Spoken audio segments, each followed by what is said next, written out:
Komisi 8 DPR menyepakati revisi Undang-Undang Penyelenggaraan Haji dan Umroh dibawa ke tingkat 2 atau paripurna untuk disahkan menjadi undang-undang.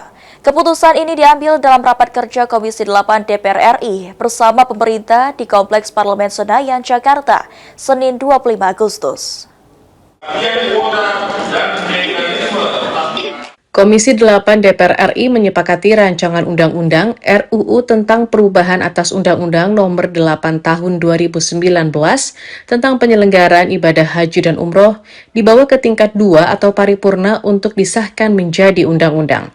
Keputusan tersebut diambil dalam rapat kerja Komisi 8 DPR RI bersama pemerintah di Kompleks Parlemen Senayan, Jakarta, Senin 25 Agustus.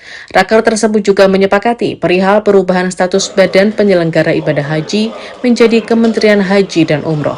Anggota Komisi 8 DPR RI Abrozi Alam mengatakan, selain mengubah BP Haji menjadi kementerian, sejumlah substansi juga telah dibahas, salah satunya perihal pembagian kuota haji reguler dan khusus. Yang pertama adalah tentang pandangan praksi terhadap hasil kerja panja, adanya perubahan daripada Badan Haji kepada Kementerian Haji. Substansinya pertama adalah perubahan dari Badan Haji kepada Kementerian Haji. Yang kedua adalah yang cukup krusial adalah menetapkan 8% untuk haji khusus yang diambil daripada kuota haji.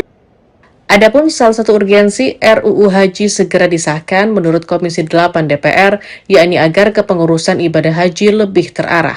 Komisi 8 DPR juga meminta agar Kementerian Haji dan Umroh ke depannya dapat menyelenggarakan ibadah haji tanpa ada catatan lagi.